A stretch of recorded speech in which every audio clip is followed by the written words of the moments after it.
Hello guys and welcome to GA Flying. Today we are in Svalbard, or on Svalbard I guess, we will discuss it in a second. And I will show you the new released Dornier plane from Carenado. It's actually one of the planes I was waiting for a very long time, like in general, to get one in the sim. Because this plane together with the Twin Otter are some of my favorite planes, and I was really hoping to get this plane like from a top developer and the Twin Otter, but in the end it is what it is, but it's still a pretty cool plane. I was flying it yesterday and I will tell you all about it. So maybe let's go back a little bit. Why do I find that those planes are so interesting? So those are heavy utility plane, very rugged, use in many exotic places around the world, also like for humanitarian work, for special operations, for everything possible. So the Dornier, for example, is doing a lot of humanitarian missions in Africa, but it was also flying to all of those Arctic areas, and this is one of those areas where it is also being used. Sadly, delivery is not exactly the one, but at least the registration is authentic. In this case, we have custom registrations in this plane.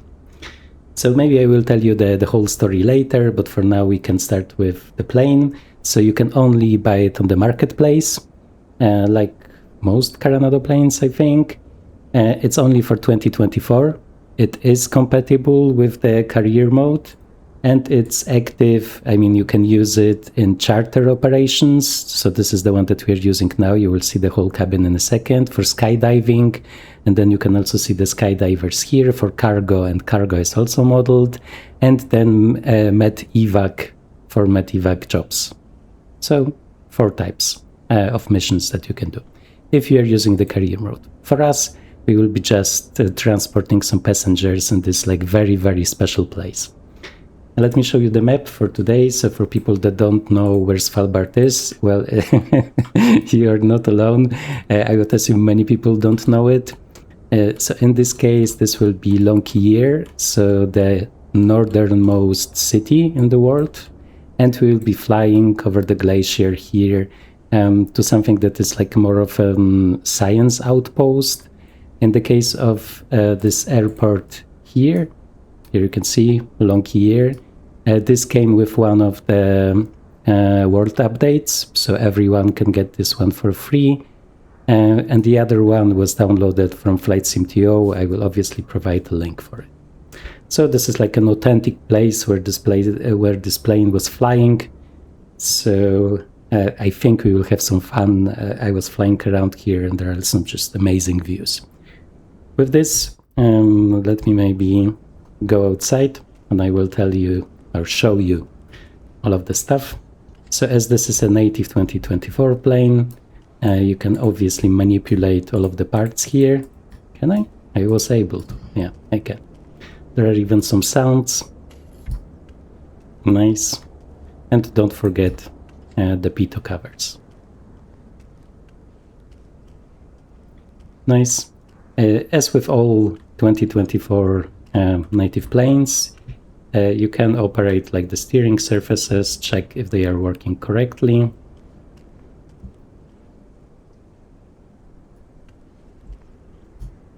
Can we? Now you can see the very high detail, but we will also take an even closer look later, once we will be in the air and we will see more due to the additional light. So here we can put in some cargo, and I think it might be like a good moment to like load the plane, because we do have visible passengers, and there are also some special things that maybe you won't see in many other planes. So we will be using the tablet for it. Here.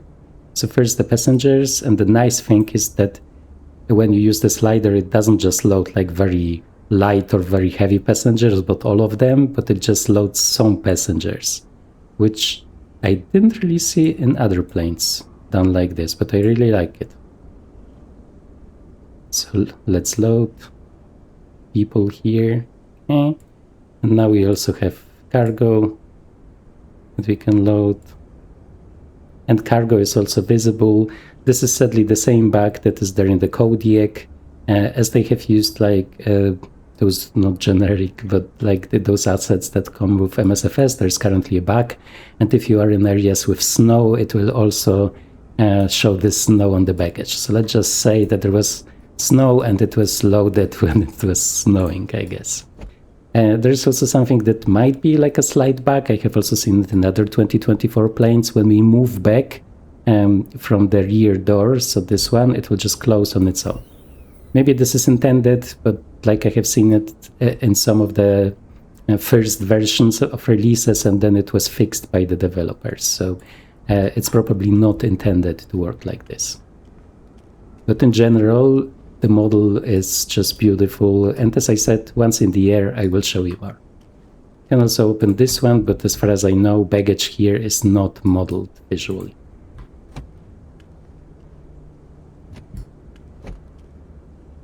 Nice. Let me in. Okay. And let's go inside. So I have owned the same plane from Carenado in X-Plane 11, and it does look very similar in a lot of places. Obviously, everything is, I think, higher resolution, and there are some visual fixes here and there, but it's still a beautiful plane, especially if the light is right for it.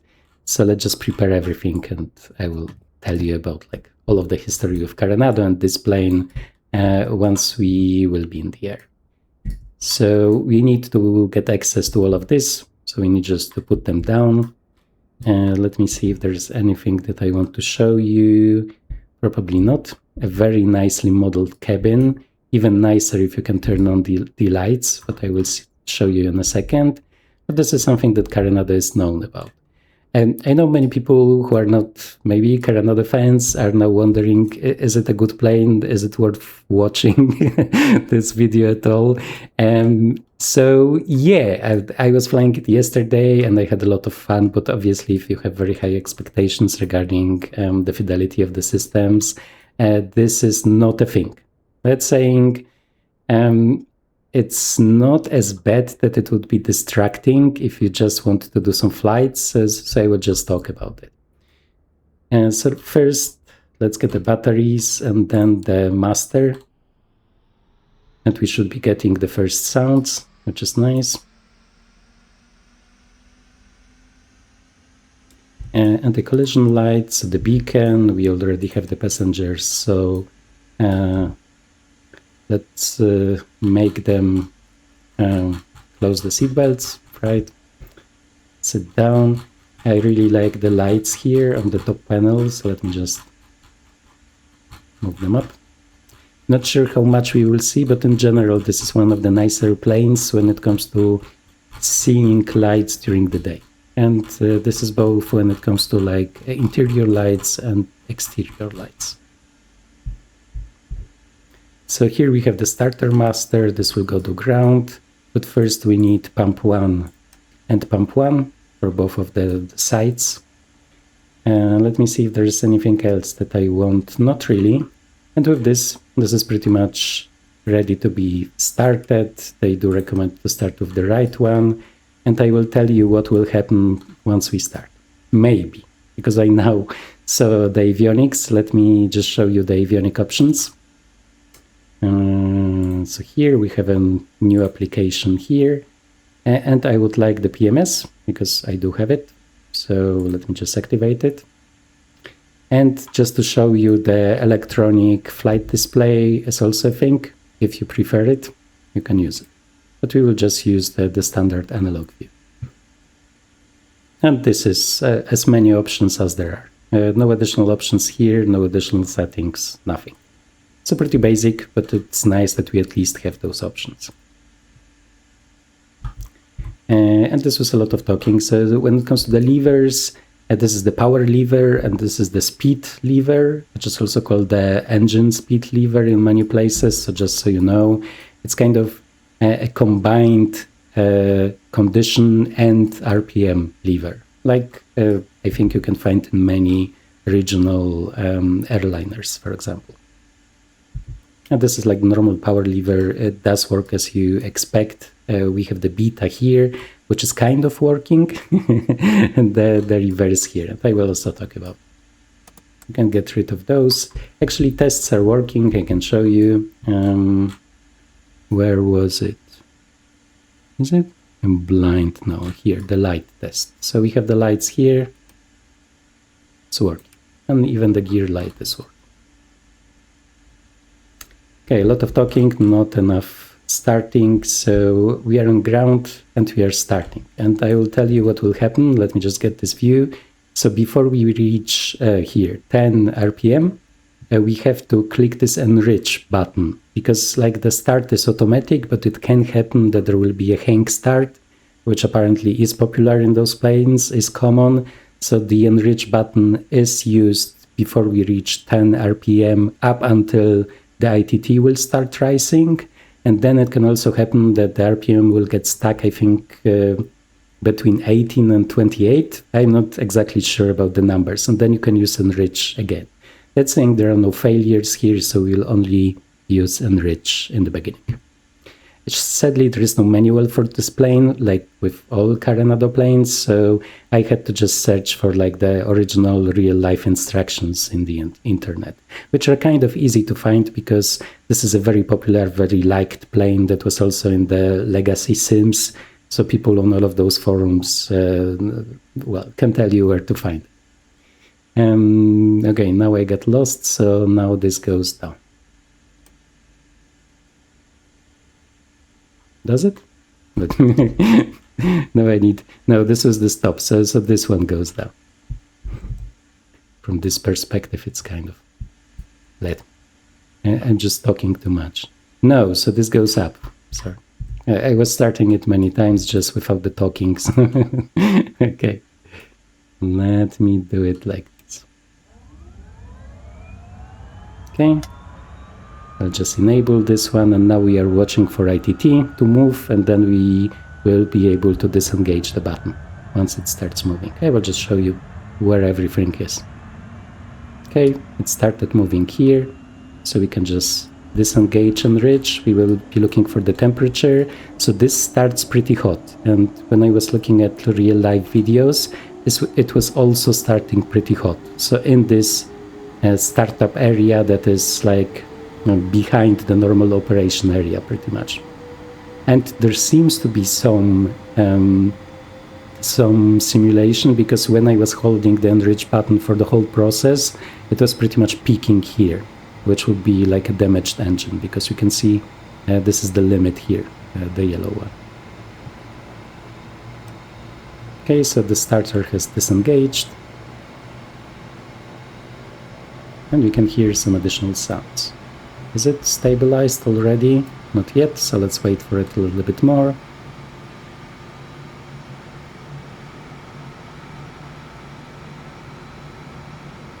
Okay, now it seems to be stable. So they are recommending to do like a generator 1 test. So let's just see if this will go up. Oh no, it's the wrong engine, so this one. Okay, it works. And then we can move it to off, and then we start them after engine start. It's a little bit different than with many other planes, which is also pretty interesting. There are some discrepancies between the checklist that is integrated here, which is also pretty nice, and like the original handbook that I was able to find. Either way, next one, I need to remember to move it up. Let me now get my view. Can I move it up? It's not so easy. Okay, and we can see the second one. So before it reaches 10, we have to click this one. Oh, and now I cannot see, yeah, but we are just monitoring the ITT, so I can see the ITT from here. Okay, it started, so I can let go of it. So once again, torque, ITT, fuel flow, and RPM. And here you can see that the ignition is working. Yeah, the sounds are okay. In general, it's not so easy to find like a turboprop plane with very good sounds. But I would say those are like average, also counting like very high quality planes that sometimes don't have those sounds as perfect as they could be, I would say. Okay, ITT is going down, ignition is off.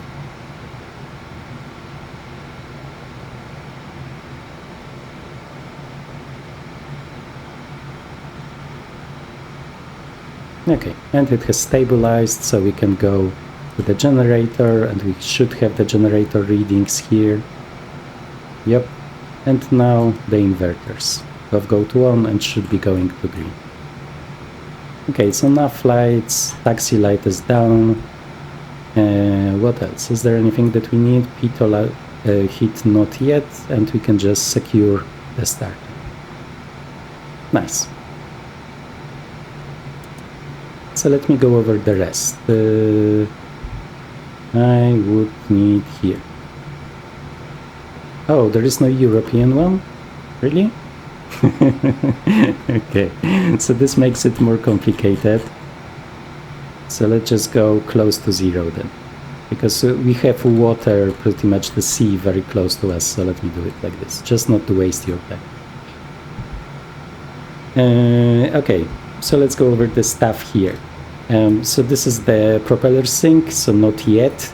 The checklist that is included tells you to operate the hydraulics, but the original checklist is telling you that norm is the right setting. It just, normally it starts with off. So you don't have to do anything here from what I know from this original list. Here, nice, I always like when I can do it. In some planes it's blocked. When it comes to the weather radar, it does work. I was testing it, works totally fine. So let's go bleed air, and we can also get the air conditioning going, which is to on and to normal. And then we will need to remember to move it to ram air for takeoff and landing. And we can also use some demisting and cockpit air, just to warm up the cabin a little bit. The temperature we have here, it's actually not so cold, it's 10 degrees, which is interesting, and we can also enable pitot heat. The wipers do work.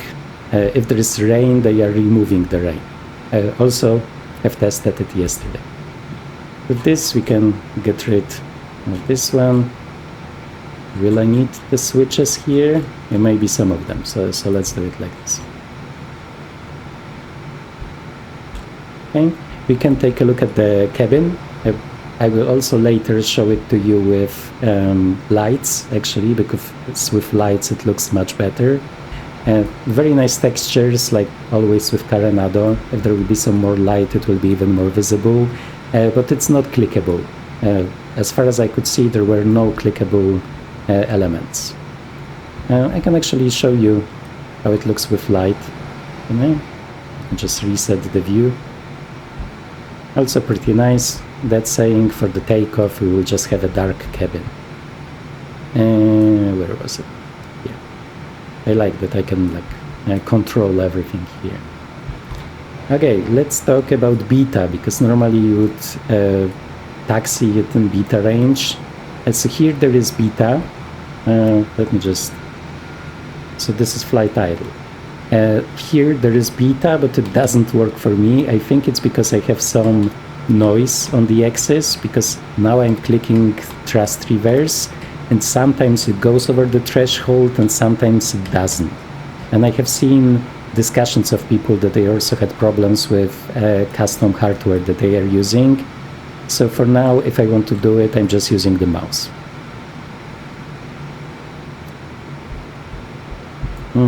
Let me see if there is anything that I'm missing. Everything is in the green here. We have this, we have this. Let's just set up our cruise altitude for 7,000. Sadly, there is no vertical speed. You only have this pitch up, pitch down, pitch up, pitch down buttons here. But at least there is altitude selection, and if you will use this electronic PFD, you will also get the altitude selection here, like in modern avionics, which is like much more convenient.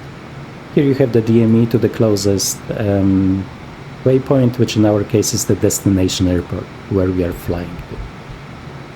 Okay, a lot of talking, but I think we can start. Let me just give you an outside view. Can I?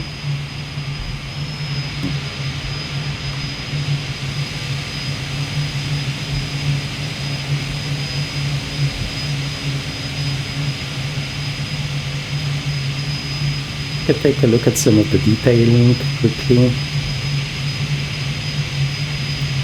Like always, it depends on the light, but for sure, let me see if we will get some light. Yeah, you can see the screws here, which are pretty cool. Yeah, like, so for sure, the exterior looks just great with all of the details here. When it comes to the cockpit, it still looks okay, but I think it's visible that like some textures and elements were ported from the prior versions. But still, let's just fly. Maybe before we do it, let me talk about the flaps. So we have 3 flaps settings, pretty much. So takeoff, normal takeoff is with flaps 1 or flaps 2. There is no pretty much normal takeoff without flaps. And landing is with 1, 2, or 3. Standard is 1 or 3. 1 is for special situations, if there are some icing conditions and so on. So we would be just taking off with 1, which is the standard set.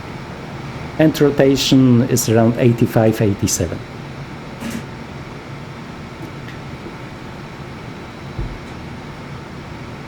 And with this, I think we can slowly start. It's pretty fast.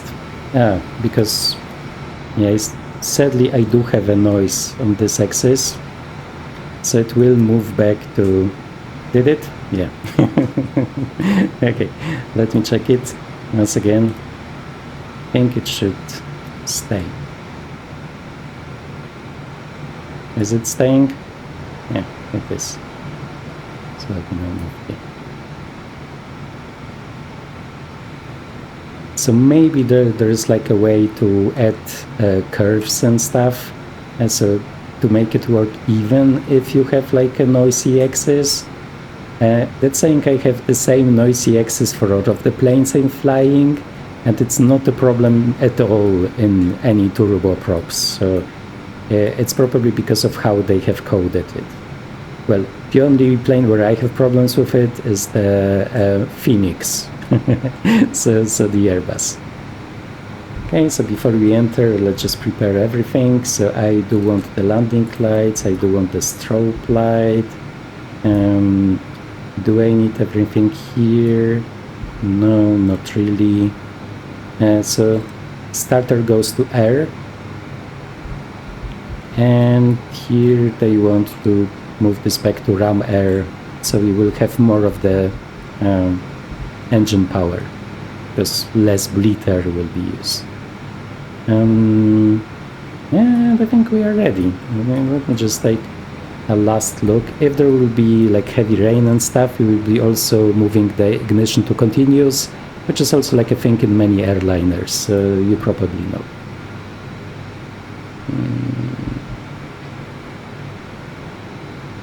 Okay, seems like we are ready. Once again, rotation 85, 87.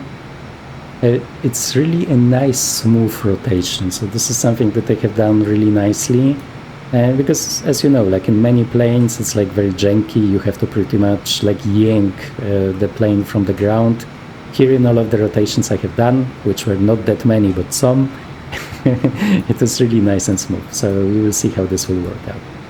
Maybe last thing, we also have obviously the trim. This is the takeoff position.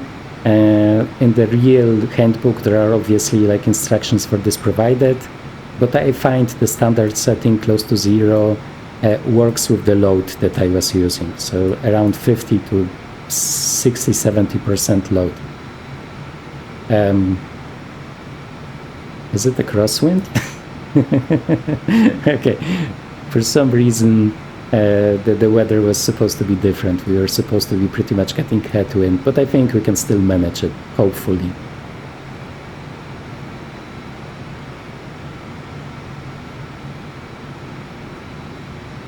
Let us turn.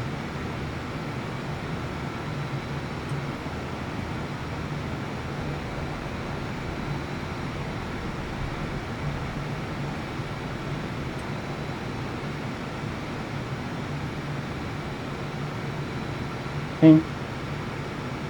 And now first torque to 30%, just to check if everything is in the green. Nice. Now we can move the speed levers, as they are called here, to high. Let's just check again.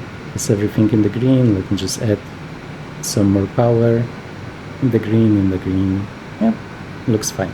Then we will just move it to max. Let me just prepare my view. And let's go. Obviously, let's not exceed 100% torque. As far as I could see, there is no torque bloom, so the effect that you have in those like most high fidelity planes, that the torque is peaking, so this is not something that we will get here.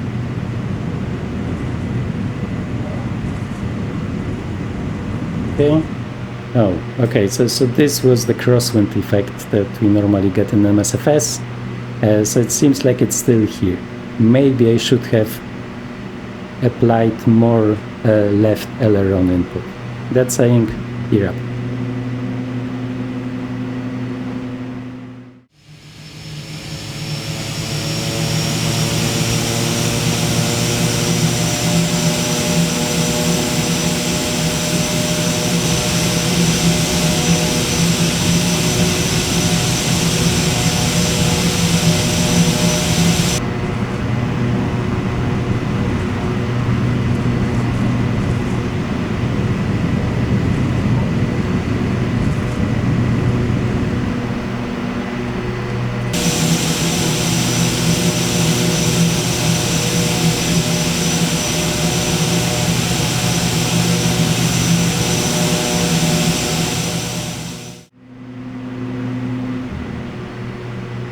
Flaps up above 100, and we are flying. So we can move to the left to join our magenta line. When it comes to the flying behavior, like apart from this crosswind situation that we had here, from what I could see, it's like very, very docile. And it's not really a problem at all. It's very easy to trim it for even flight, and at least when it comes to the pitch trim. Let me just set this up so that the desired track is 303. 303, let me just get this.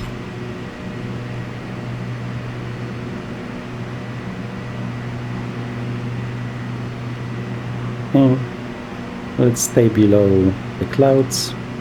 303 is probably somewhere here, and this way we have this deviation indicator.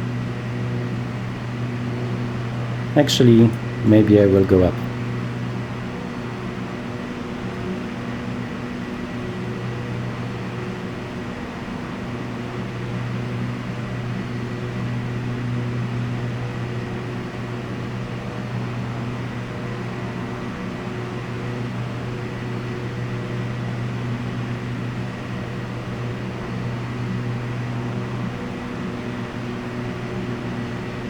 Okay, and in a second, once we are over the clouds, we will just turn on autopilot, and I will show you the outside of the plane, and we'll talk a little bit about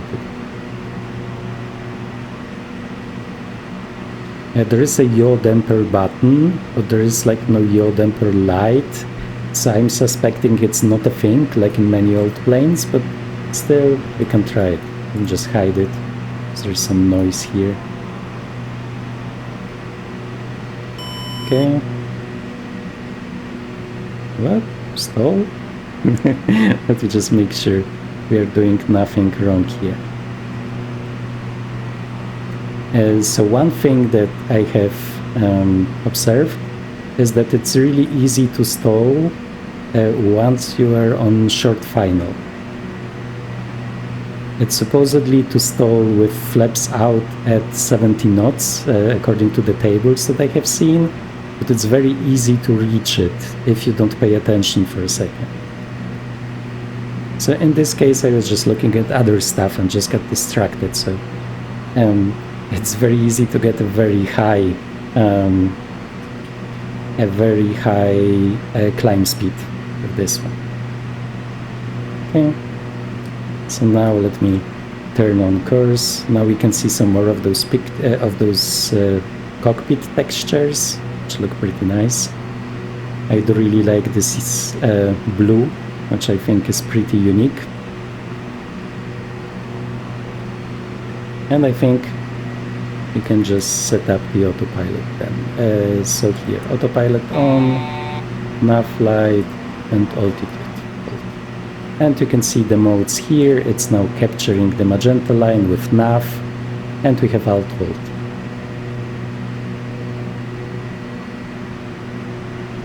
Okay. Now we can get the air conditioning on normal. Is there any bad weather on the radar? Nothing. We can change the range. Still nothing. And let's talk about the RPM. So I think this is wrong, and this is also what I was seeing in the forums discussions. Let me maybe reduce the volume a little bit. This should be at 100%. So those are values that you would expect on the ground, but with this on high and the power close to the limit, I guess we can add some.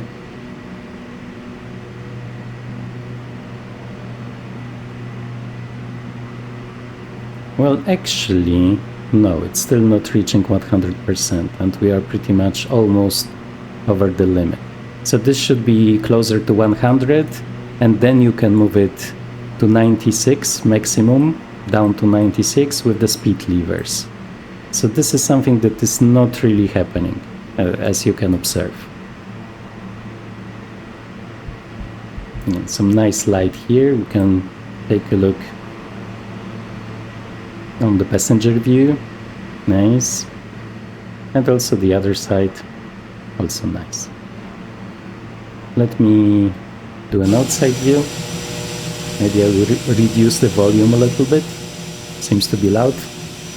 And as I said, you can see the lights even during the day, which is pretty unique, I would say. We don't have that many planes that do it.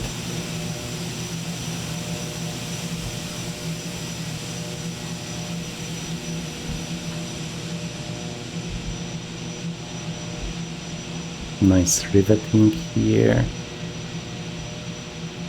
Yeah, I really like the screws. Oh,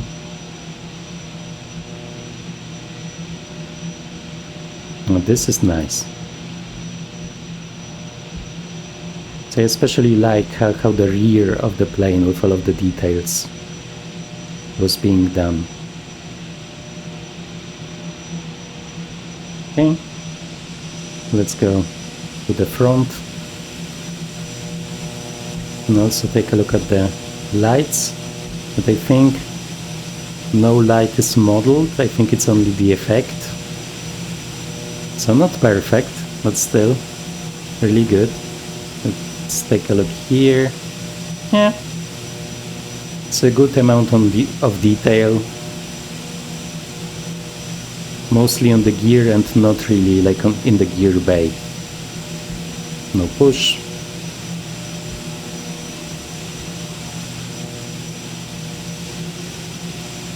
Yeah, so for sure we cannot say that it's of a low visual quality on the outside. I think the model is really nice.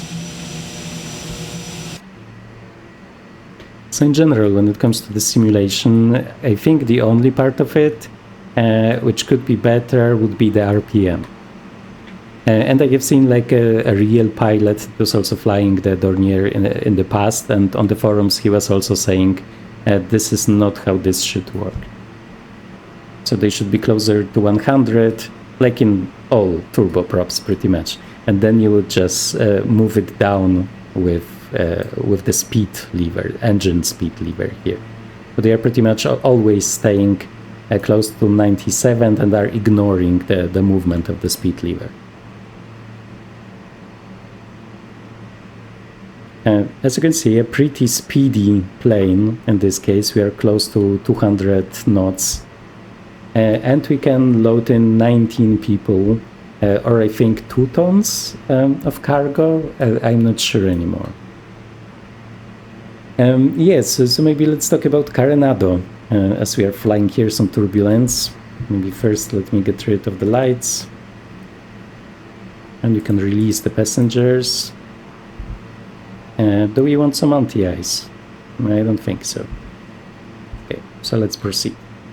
So in general, I had this plane in X-Plane 11, and I also have some other Carenado planes in X-Plane 11, but most of the planes that I owned were some of the later ones that were ported by a different company. So there was this company Tranda that was doing like very high quality planes, and they signed a contract with Carenado that they would be porting their planes to X-Plane.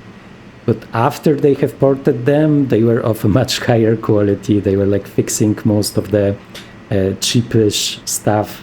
They were not making them very high fidelity, but were adding a lot from their side. So pretty much the Carenado planes that we were receiving in X-Plane were better than the base Carenado planes. And there was also a second company called Reality Expansion Pack. I mean, it was called Sim Coders, but the product was called Reality Expansion Packs. And many of those Carenado planes had those packs that you could buy in addition to them. And then you will be getting failures, maintenance, wear and tear, a totally changed engine simulation. So in short, I had good experiences with Carenado, mostly because those were like changed Carenado planes. When it comes to MSFS, I only have one other Carenado plane, and it's also changed by a developer. So this is this Denari mode, I think for the Beechcraft 18, that is also changing almost everything about the simulation of the systems of the planes.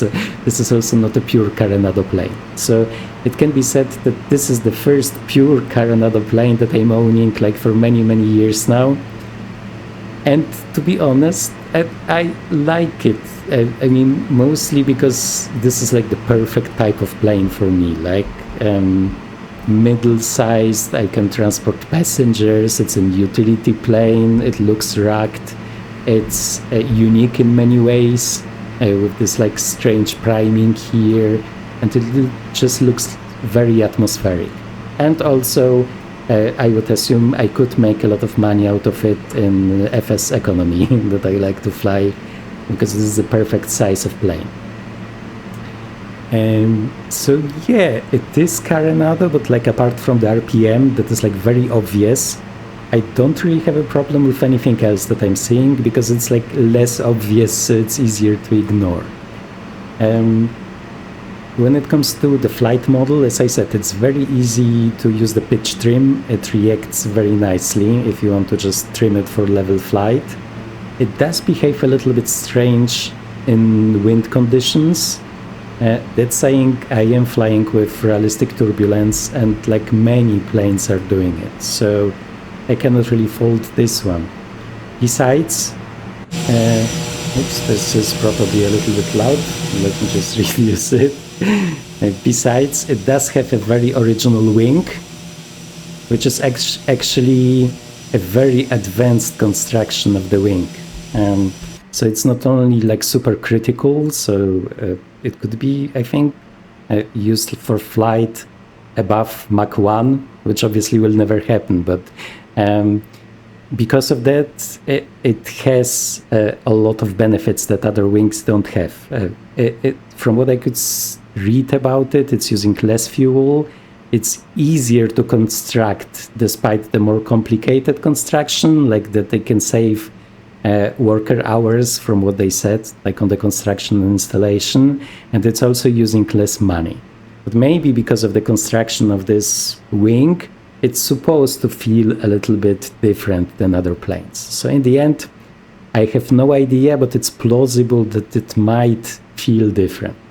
That's saying it doesn't feel bad. I would say it's pretty much the average feeling. Obviously, if we only take into consideration the highest fidelity planes that we have, this will be below this. But if we look at like the medium range of planes, I would say that this is pretty medium. So this is nice. And it obviously it looks just beautiful, and the night lighting is also really nice, especially the overhead here. Looks great during the night. The cabin looks great. At the end of the flight, I will just show you how it looks during the night, pretty much, so you will see it yourself. Only the lighting here, the flat lighting that you will see, makes the textures look a little bit strange. But as I said, this is something that I will show you. This is also interesting, this pretty high gear limit, because according from what I could find, it should be 135 instead of 160. So maybe they got it from a newer version of the plane. I'm not sure. Or there is like some conflict in the documentation. I think slowly we will be descending. So let me just move this down. Let's descend to 3,000 feet. Let's just arm it. We can remove some power.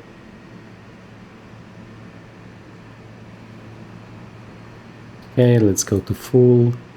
And what the checklist is recommending for descent, this one in the sim but not the original one, is to also enable pump tools for the descent.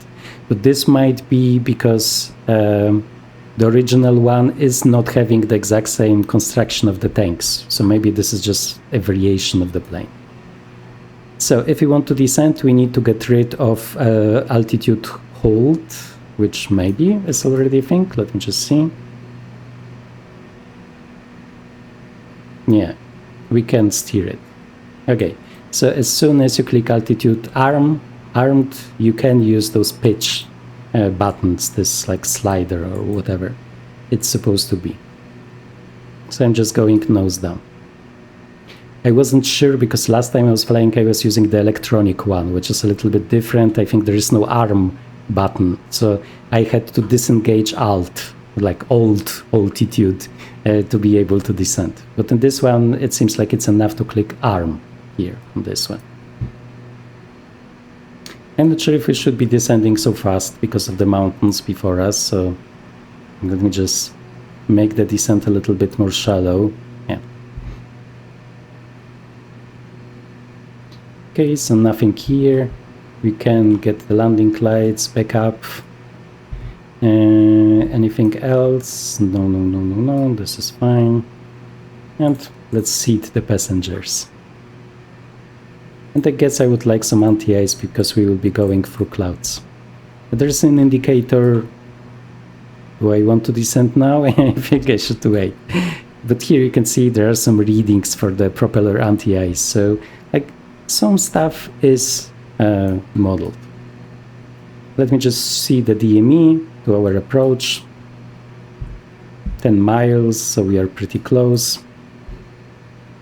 Here we have the limit for the first notch of flaps, which is 150, and the next ones are 130. I can disable the autopilot and can just make sure that we will be approaching nicely.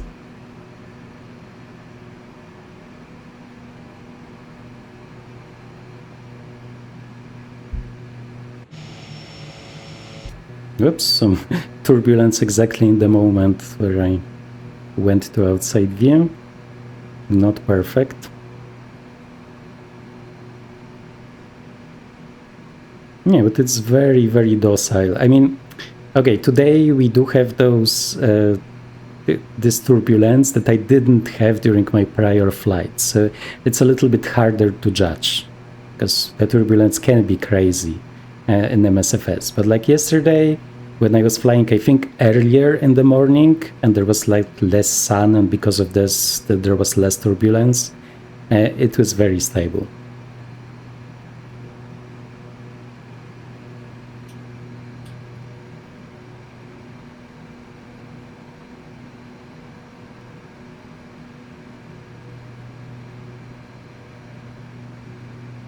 I will want to go along the water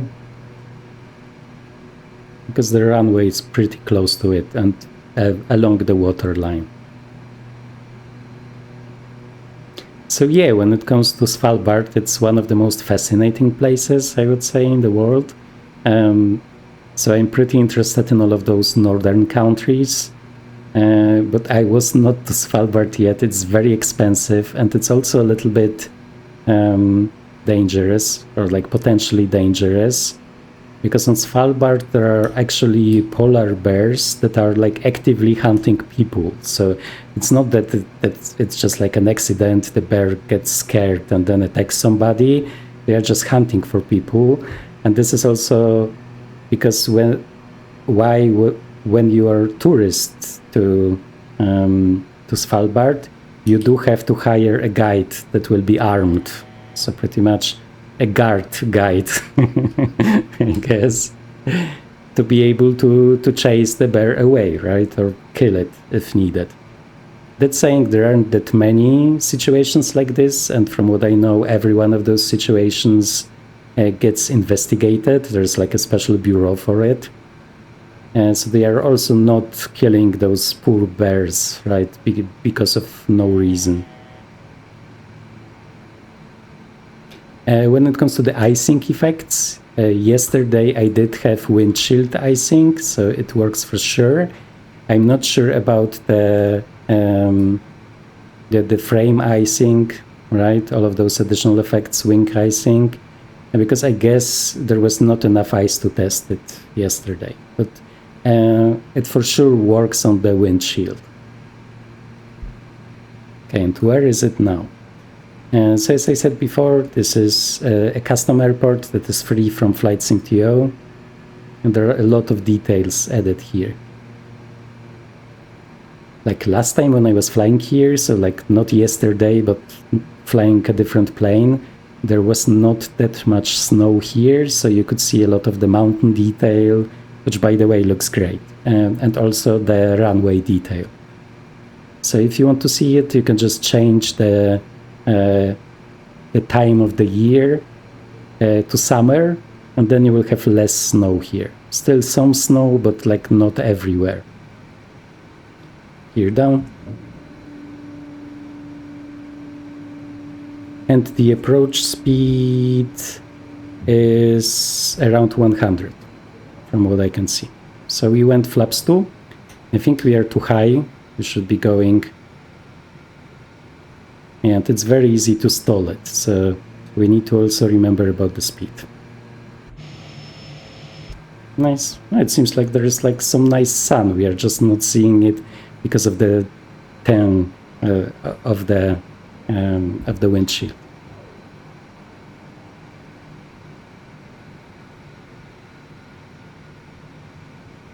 Okay, let's not stall. Once again, approach speed should be closer to 100. Yeah, it's very, very easy to stall. I was not expecting it at all yesterday when flying it. I think the runway is here. Yeah, I never know. Okay. I just add some power because we're pretty low.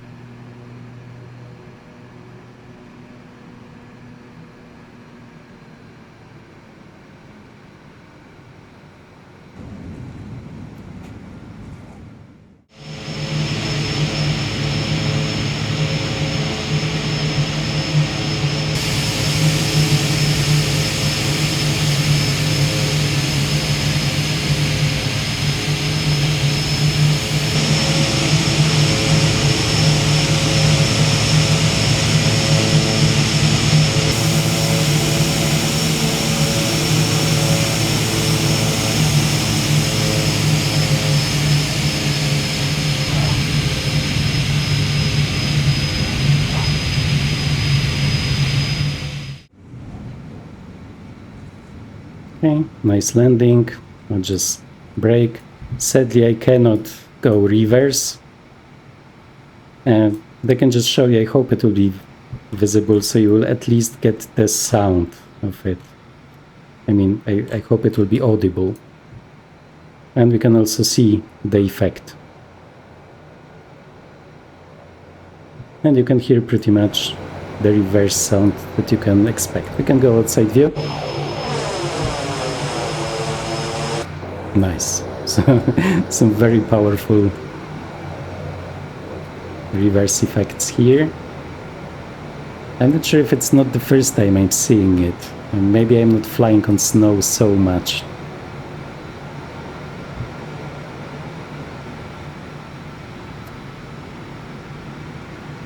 And let's proceed. So I think this was a safe landing, so at least that much. And let me just take a look where we have some ramp where we can park. Because most of the time when I was parking here, I was in a helicopter lately. So I didn't really need it that much. Oh, here. Okay.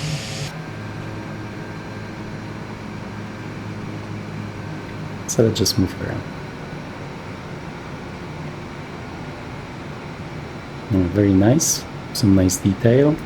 There's like one element that doesn't always load for me on this airport, and it's actually like I said, oh no, now it's okay, now I can see it. For some reason sometimes I cannot see it, but here it wasn't a problem.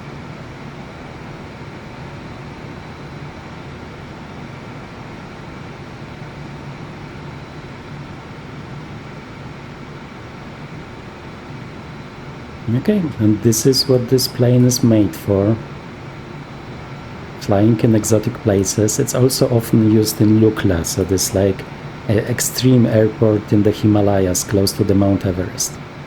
And despite it being originally constructed in Germany, there is also like an Indian company that is constructing those and even constructing some variations. Okay, so no landing lights, no strobe light. This goes back to low for ground operation. We can get rid.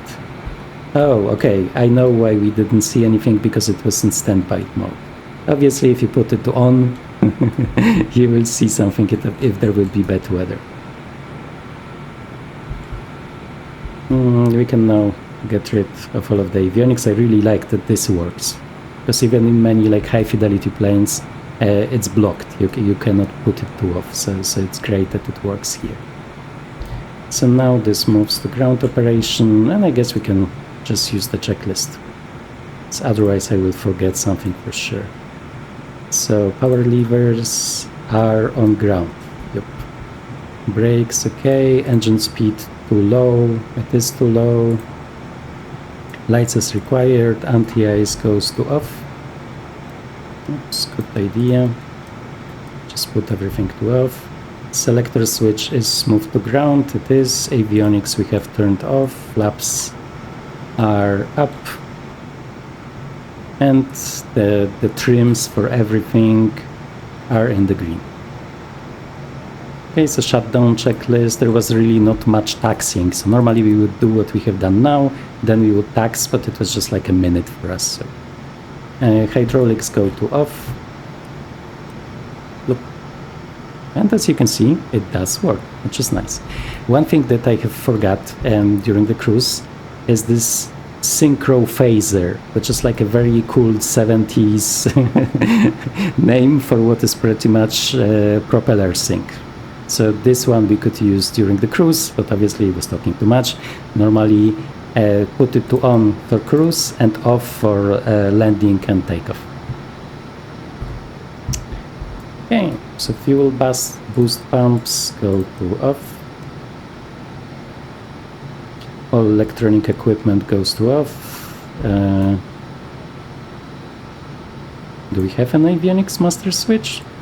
I don't think so. It's not even moving us. If there is one, I haven't seen it, and there is nothing if you click here, so I don't know. And now we can just start the switches to stop. So those. Oops.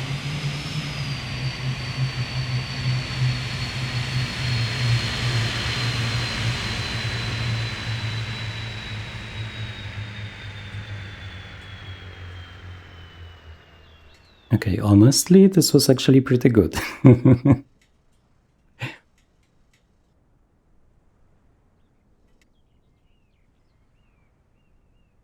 Okay, so this was actually one of the best sounds that I have heard.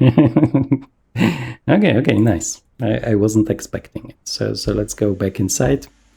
Power levers, the flight idle, they are, I think, FI. Can I move them too? Once again, I cannot move through the threshold.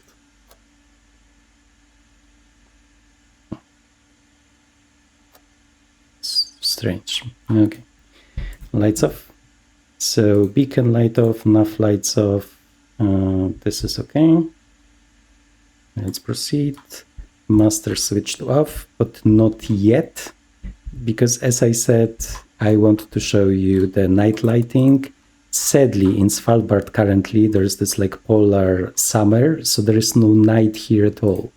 I can show you because it's pretty interesting. So if we move like to midnight, right? Almost nothing changes. So no night at all. Pretty toxic. So let me just give him a minute and I will blink the video to a different place at night. See ya. Okay, and we are at a different place and time. Let me go inside. And so this is the overhead that I told you about. Very unique, and I really like how it looks.